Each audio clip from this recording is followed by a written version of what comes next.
Eu quero comentar com você um episódio acontecido em Jerusalém, na volta do cativeiro, e é relatado aqui em Neemias, no capítulo 12. Neemias, depois de ter reconstruído os muros da cidade, as muralhas da cidade, as muralhas eram necessárias para caracterizar a identidade daquela cidade. Dentro das muralhas havia uma ordem, um governo, um comando. Quem estivesse dentro tinha que estar debaixo da autoridade daquela cidade. E em toda a cidade havia alguma autoridade. Isto aponta para Deus. Deus constitui o seu povo, a igreja, a eclésia, que são todos aqueles chamados do mundo para dentro da igreja, são tirados para fora do mundo e colocados num povo para formar uma família de Deus, como que dentro de uma cidade. E nesta família de Deus existe um comando, existe autoridade, ninguém é avulso. Não existe isso, essa ideia de crente avulso.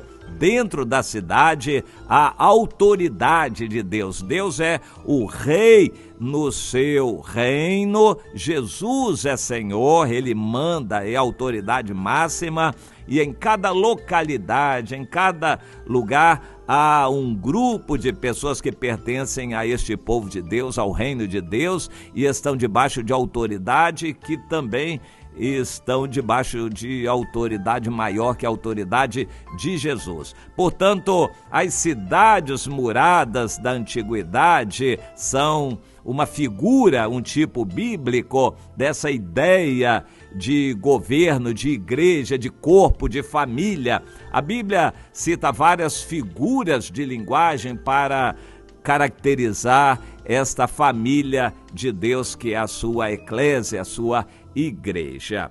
O Neemias sentiu a necessidade, não bastava um templo. Hoje muita gente tem ideia de que basta ser cristão, basta acreditar em Deus ou seguir a Jesus e pronto, sendo um membro avulso.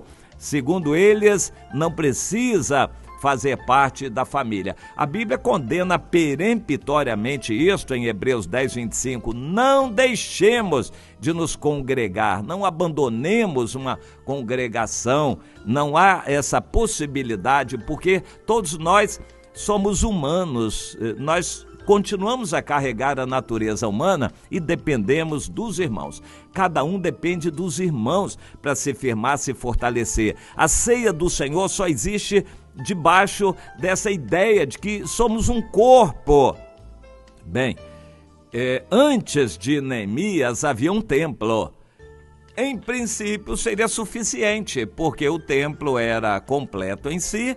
Ele tinha sacerdotes, tinha locais, tinha um altar, podiam ser oferecidos sacrifícios ali e, em princípio, aquilo agradaria a Deus. Mas não funcionou.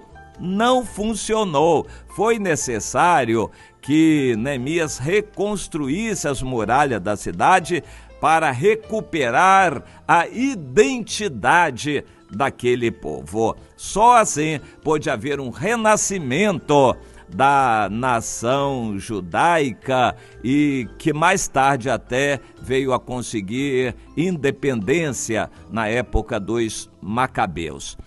Eles estavam certos. Aquela obra de Neemias era necessária. Não bastava a obra anterior de Zorobabel, descrita lá no livro de Esdras, a reconstrução do templo. Era necessário que houvesse uma cidade. Então isso fica bem caracterizado para certas pessoas. Não basta ser crente, você tem que pertencer ao corpo de Cristo, tem que estar congregando e estar debaixo de autoridade. Bem, o rei, o imperador, nomeou Neemias governador daquela região. Neemias tinha então autoridade de Deus e ele tinha autoridade humana. Ele foi governador daquela região.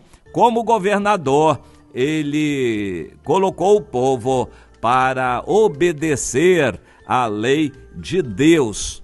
A autoridade era interessante, ele usou a autoridade civil, era como Calvino, tinha autoridade civil. Calvino é o grande reformador, o grande líder da Suíça, embora ele fosse de nacionalidade francesa, mas foi na Suíça que ele, em Genebra, constituiu um governo que se aproximava de um governo teocrático aqui na Terra. Calvino era o líder espiritual e era também o prefeito ou governador daquela região. O Neemias não era sacerdote, mas era um líder religioso também e era governador civil e assim prestava contas ao rei, porque eles estavam debaixo do império da Pérsia. Mas o Neemias, quando reconstruiu as muralhas, ele sabia o que estava fazendo. Ele precisava caracterizar quem estava dentro e quem estava fora. E assim, quem estava dentro tinha que atender às obrigações. E ele começou a colocar obrigações ali. Para começar, inauguraram o templo. Foi uma grande festa. E naquela festa, uma coisa muito interessante aconteceu. Ele colocou todos os grandes, todos os que eram sacerdotes, príncipes, autoridades, todos os magistrados, todos os grandes, inclusive ele também, fizeram parte de 2 grandes corais. Todos tinham que marchar sobre os muros, cantando e louvando a Deus. Eu acho isso muito interessante. Eu estou aqui me referindo ao episódio narrado no capítulo 12 de Neemias. Eles estavam ali para louvarem e darem graças, todos os chefes deles, darem graças ao Senhor, segundo o mandado de Davi, homem de Deus, coro contra coro. Todos obedeceram à orientação de Neemias, todos participaram. Hoje existe uma ideia nas igrejas, na democracia, em que as pessoas podem fazer o que quiserem e elas não são obrigadas a isso ou aquilo. É muito ruim essa ideia, porque todos têm que estar lá, mas fora as autoridades, os príncipes, os grandes, esses vão se puderem e assim por diante. Não, o povo de Deus é todo ele, povo de Deus, debaixo de autoridade, a começar dos líderes. Eu acho que não tem que haver privilégio na igreja nenhum. Comida é a mesma para todos, pastores e líderes vão comer a mesma comida do povo. Não tem que haver privilégio. Se todos têm que estar no culto, ninguém vai ficar do lado de fora conversando. Não tem pastor, líder, ninguém oficial, presbítero da igreja que fica do lado de fora, não.